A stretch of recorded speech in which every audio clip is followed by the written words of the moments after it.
ಪ್ರತಿಯೊಬ್ಬರ ಹೃದಯದಲ್ಲೂ ಅಳಿಸಲಾಗದ ನೋವು ಇರುತ್ತೆ, ಆದರೂ ಬದುಕುತ್ತಾರೆ.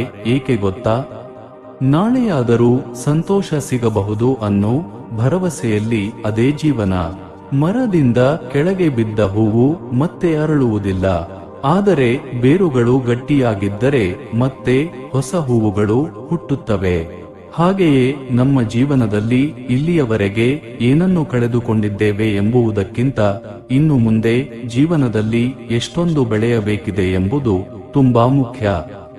ಜೀವನದಲ್ಲಿ ಬದುಕಬೇಕು ಎನ್ನುವವನಿಗೆ ಎಲ್ಲವೂ ಇಷ್ಟ, ಆದರೆ ಬದುಕಬೇಕೆ ಎನ್ನುವವನಿಗೆ ಎಲ್ಲವೂ ಕಷ್ಟ. ಜೀವನದಲ್ಲಿ ಸವಾಲು ಎದುರಾದಾಗ ನಿಮ್ಮ ಶಕ್ತಿ ಮೀರಿ ಪ್ರಯತ್ನಿಸಿ, ಎದುರಿಸಿ. ಮುಂದಿನ ಸವಾಲಿಗೆ ಸಿದ್ಧರಾಗಿರಿ, ಅಲ್ಲೇ ನಿಂತು ಕೊರಗದಿರಿ. ಸಂತೋಷವಾಗಿದ್ದಾಗ ಆಶ್ವಾಸನೆ ಕೊಡಬೇಡಿ, ಕೋಪದಲ್ಲಿದ್ದಾಗ ಪ್ರತಿಕ್ರಿಯೆ ನೀಡಬೇಡಿ, ದುಃಖದಲ್ಲಿದ್ದಾಗ ನಿರ್ಧಾರವನ್ನು ತೆಗೆದುಕೊಳ್ಳಬೇಡಿ.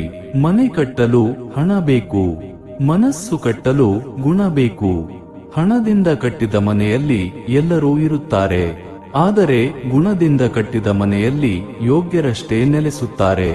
ಮಾತಿನ ಮಾಧುರ್ಯದಿಂದ, ನಡವಳಿಕೆಯ ಔದಾರ್ಯದಿಂದ ಮತ್ತು ಪ್ರೀತಿ ತುಂಬಿದ ಹೃದಯದಿಂದ ಎಲ್ಲವೂ ನಮ್ಮದಾಗುತ್ತವೆ. ಕೋಪದಲ್ಲಿ ದೂರ ಹೋದವರು ಮರಳಿ ಬಂದರೂ ಬರಬಹುದು, ಆದರೆ ನೋವನ್ನು ಮನದಲ್ಲಿ ಬಚ್ಚಿಟ್ಟು ನಗುನಗುತ್ತಾ ದೂರ ಹೋದವರು ಎಂದಿಗೂ ಮರಳಿ ಬರುವುದಿಲ್ಲ. ನಂಬಿಕೆ ಎಂಬುದು ಓದುವುದಕ್ಕೆ 3 ಅಕ್ಷರಗಳು ಮಾತ್ರ ಇರಬಹುದು, ಆದರೆ ಗಳಿಸುವುದಕ್ಕೆ ತುಂಬಾ ಕಷ್ಟ, ಏಕೆಂದರೆ ಇದು ಹಣಕ್ಕಿಂತಲೂ ದುಬಾರಿ. ಕ್ಷಮಾಗುಣ ಎನ್ನುವುದು ಹೃದಯವಂತರ ದೊಡ್ಡ ಸಂಪತ್ತು, ಆದರೆ ಅದನ್ನು ಹೃದಯಹೀನರಿಗೆ ನೀಡಿದಲ್ಲಿ ಅದೇ ದೊಡ್ಡ ಆಪತ್ತು. ಕ್ಷಮೆಯೇ ಆಗಲಿ, ದಾನವೇ ಆಗಲಿ, ಯೋಗ್ಯರಿಗೆ ನೀಡಿದಲ್ಲಿ ಮಾತ್ರ ಅದಕ್ಕೊಂದು ಶ್ರೇಷ್ಠತೆ. ಯಶಸ್ಸು ಒಂದೇ ದಿನದ ಕೆಲಸವಲ್ಲ, ಅದು ಪ್ರತಿದಿನದ ಪರಿಶ್ರಮದ ಪ್ರತಿಫಲ. ಸಣ್ಣ ಸಾಧನೆಗಳು ದೊಡ್ಡ ಗೆಲುವಾಗಿ ಬದಲಾಗುತ್ತವೆ. ಸೋತಾಗ ತಲೆ ಎತ್ತಿ ನಡೆಯುವ ಧೈರ್ಯ ಇರಬೇಕು, ಗೆದ್ದಾಗ ತಲೆ ತಗ್ಗಿಸಿ ನಡೆಯುವ ವಿನಯ ಇರಬೇಕು. ಕೃತಜ್ಞತೆ ಎಂದರೆ ಸಣ್ಣ ಸಂತೋಷದಲ್ಲೂ ಸಂತೃಪ್ತಿ ಕಂಡುಕೊಳ್ಳುವ ಶಕ್ತಿ. ಅದು ಬದುಕಿನ ಅರ್ಥವನ್ನು ಬೆಳೆಸುತ್ತದೆ. ನಿಮ್ಮ ಸೋಲುಗಳಲ್ಲಿ ಕಲಿತ ನಿಜವಾದ ಪಾಠಗಳನ್ನು ಮರೆಯಬೇಡಿ. ಪ್ರತಿಯೊಂದು ಸೋತ ಕ್ಷಣವೂ ಬೆಳವಣಿಗೆಯ ಹೆಜ್ಜೆಯಾಗಿದೆ. ನೋವು ಎನ್ನುವುದು ಕೇವಲ ಶರೀರಕ್ಕೆ ಅಲ್ಲ, ಅದು ಮನಸ್ಸಿನ ಭಾರವೂ ಹೌದು. ನೋವನ್ನು ಮರೆತು ಸಂತಸವನ್ನು ಹಂಚೋಣ. ಮೌನವೇ ಅತ್ಯಂತ ಶಕ್ತಿಯುತ ಮಾತು. ಕೆಲವೊಮ್ಮೆ ಮಾತುಗಳಿಗಿಂತ ಮೌನವೇ ಸೂಕ್ತವಾದ ಉತ್ತರ. ಜನರು ನಿಮ್ಮನ್ನು ನಿಮ್ಮ ಹೆಸರಿನಿಂದ ಕರೆಯಬಹುದು, ಆದರೆ ನಿಮ್ಮನ್ನು ನಿಮ್ಮ ವ್ಯಕ್ತಿತ್ವದ ಮೂಲಕವಷ್ಟೇ ನೆನಪಿಸಿಕೊಳ್ಳುತ್ತಾರೆ.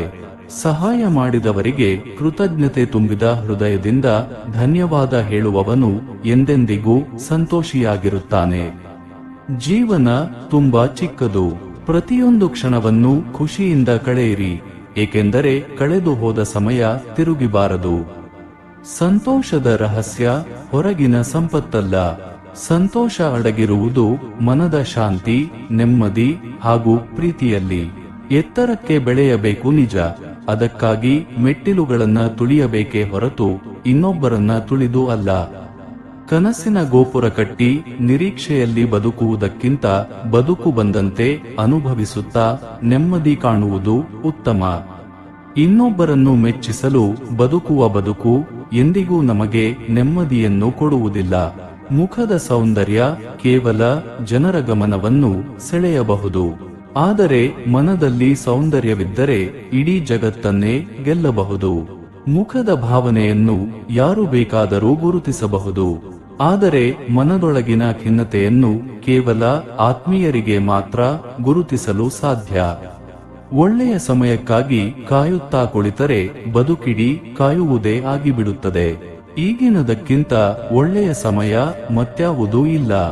ಬೇಕೆನಿಸಿದ್ದನ್ನು ದಕ್ಕಿಸಿಕೊಳ್ಳುವುದು ಸಂತೋಷವಲ್ಲ, ಇರುವುದನ್ನು ಆನಂದಿಸುವುದೇ ನಿಜವಾದ ಸಂತೋಷ. ಮನಸ್ಸಿನಲ್ಲಿರುವ ನೋವುಗಳು ವಾಸಿಯಾಗುವುದಕ್ಕೆ ಬೇಕಾಗಿರುವುದು ಎರಡು ಔಷಧಿ. ಒಂದು ಕಾಲ, ಇನ್ನೊಂದು ಮೌನ.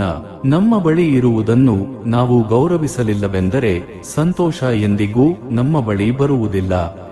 ಎಲ್ಲದಕ್ಕಿಂತ ಕೆಟ್ಟ ಅಭ್ಯಾಸ ಎಂದರೆ ಪ್ರತಿಯೊಂದು ವಿಷಯಕ್ಕೂ ಅನುಮಾನ ಪಡುವುದು. ಈ ಅಭ್ಯಾಸ ಅತ್ಯಂತ ಒಳ್ಳೆಯ ಸಂಬಂಧಗಳನ್ನು ನುಚ್ಚುನೂರು ಮಾಡುತ್ತದೆ. ಸಂಬಂಧಗಳಿಗೂ ವಯಸ್ಸು ಆಯಸ್ಸು ಇರುತ್ತೆ. ಕೆಲವು ಸಂಬಂಧಗಳು ಸಾಯುವವರೆಗೂ ನಡೆಯುತ್ತೆ. ಇನ್ನೂ ಕೆಲವು ಸಂಬಂಧಗಳು ಜೀವಂತ ಇರುವಾಗಲೇ ಸಾಯುತ್ತವೆ. ಹಿಂದಕ್ಕೆ ನೋಡಿದರೆ ಅನುಭವ ಸಿಗುತ್ತೆ, ಮುಂದಕ್ಕೆ ನೋಡಿದರೆ ಭವಿಷ್ಯ ಸಿಗುತ್ತೆ, ಸುತ್ತಲೂ ನೋಡಿದರೆ ಸತ್ಯ ಅರಿವಾಗುತ್ತದೆ.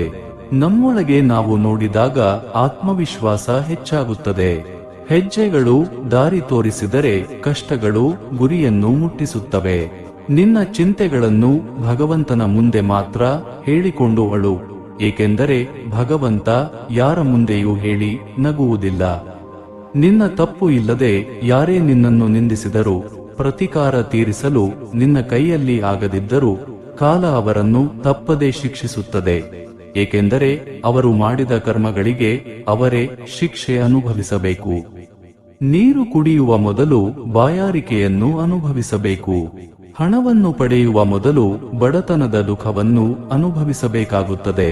ನಿದ್ರೆಯನ್ನು ಆನಂದಿಸುವ ಮೊದಲು ಆಯಾಸದ ನೋವನ್ನು ಅನುಭವಿಸಬೇಕಾಗುತ್ತದೆ. ಯಾವುದೇ ಪ್ರಪಂಚದ ಸಂತೋಷವನ್ನು ಪಡೆಯುವ ಮೊದಲು ದುಃಖವನ್ನು ಅನುಭವಿಸಲೇಬೇಕು. ಮೋಸ ಮಾಡಿ ಗೆದ್ದವರು ಉದ್ಧಾರ ಆಗಿದ್ದು ಚರಿತ್ರೆಯಲ್ಲೇ ಇಲ್ಲ. ನ್ಯಾಯದಿಂದ ನಡೆದವರು ಸೋತಿದ್ದು ಇತಿಹಾಸದಲ್ಲೇ ಇಲ್ಲ. ಮೋಸವಾಗಲಿ ಸತ್ಯವಾಗಲಿ ಅದಕ್ಕೆ ಕಾಲವೇ ಸರಿಯಾದ ಉತ್ತರ ನೀಡುತ್ತೆ. ಇತಿಹಾಸ ಹೇಳುತ್ತದೆ ನಿನ್ನೆ ಸುಖವಿದೆ ಎಂದು, ವಿಜ್ಞಾನ ಹೇಳುತ್ತದೆ ನಾಳೆ ಸುಖವಿದೆ ಎಂದು, ಧರ್ಮ ಹೇಳುತ್ತದೆ ಸ್ವಚ್ಛವಾದ ಮನಸ್ಸು ಸುಂದರವಾದ ಹೃದಯವಿದ್ದರೆ ಪ್ರತಿದಿನವೂ ಸುಖವಾಗಿರುತ್ತದೆ. ಮನಸ್ಸಿಗೆ ನೆಮ್ಮದಿ ಶಾಂತಿ ಬೇಕೆಂದರೆ ಕೆಲಸಕ್ಕೆ ಬಾರದ ಮಾತುಗಳು, ಕೆಲಸಕ್ಕೆ ಬಾರದ ವಸ್ತುಗಳು, ಕೆಲಸಕ್ಕೆ ಬಾರದ ಜನಗಳಿಂದ ಆದಷ್ಟು ದೂರವಿದ್ದರೆ ನೆಮ್ಮದಿ ತಾನಾಗೆ ಸಿಗುತ್ತದೆ. ಮಾತು ಮುಗಿದಿರಬಹುದು, ಪ್ರೀತಿ ಸಿಗದಿರಬಹುದು, ಸ್ನೇಹ ಕೈಕೊಟ್ಟಿರಬಹುದು, ಸಂಬಂಧಿಕರು ಕಡೆಗಣಿಸಿರಬಹುದು. ಆದರೆ ನೆನಪಿಡಿ, ಯಾರಿಲ್ಲದಿದ್ದರೂ ಜೀವನ ಸಾಗೇ ಸಾಗುತ್ತದೆ.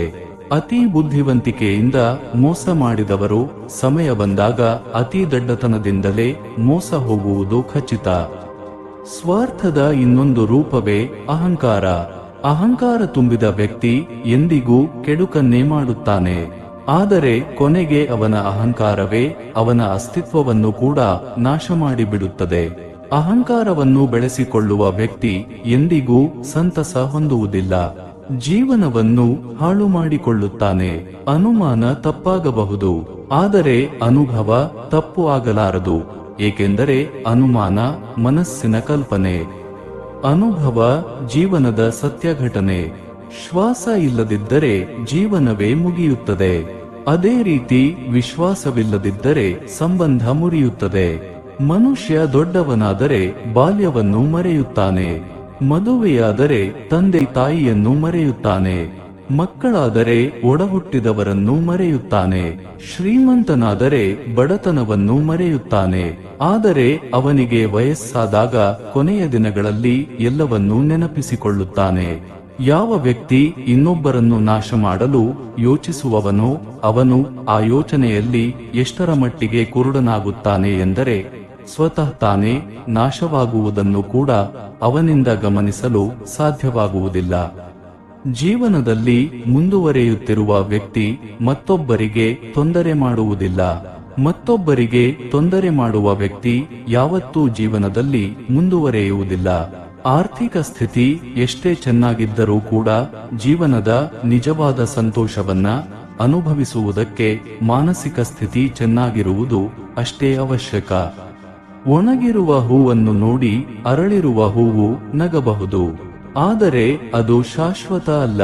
ಅದಕ್ಕೂ ಬಾಡೋ ಸಮಯ ಬರುತ್ತದೆ. ಅಹಂಕಾರದ ನಗು ತಾತ್ಕಾಲಿಕ ಅಷ್ಟೇ. ಸಾಕೆಂದು ಎದ್ದು ಹೋಗೋಕೆ ಇದು ಶಾಲೆಯಲ್ಲಿ ಕೇಳುವ ಪಾಠವಲ್ಲ, ಜೀವನವಿದು. ಅರ್ಥವಾಗದಿದ್ದರೂ ಕೂತು ಕೇಳಲೇಬೇಕು. ನೇರವಾಗಿ ಬೆಳೆದ ಮರಗಳಿಗೆ ಜಾಸ್ತಿ ದಿನ ಉಳಿಗಾಲ ಇಲ್ಲ ಅನ್ನೋದು ಎಷ್ಟು ಸತ್ಯವೋ, ನೇರವಾಗಿ ಮಾತನಾಡುವವರ ಜೊತೆ ಯಾರೂ ಇರೋದಿಲ್ಲ ಅನ್ನೋದು ಅಷ್ಟೇ ಸತ್ಯ. ಶ್ರೀಕೃಷ್ಣಂ ವಂದೇ ಜಗದ್ಗುರು. ಆ ಶ್ರೀಕೃಷ್ಣ ಪರಮಾತ್ಮ ಎಲ್ಲರಿಗೂ ಒಳ್ಳೆಯದನ್ನೇ ಮಾಡಲಿ. ಶುಭವಾಗಲಿ. ಧನ್ಯವಾದಗಳು.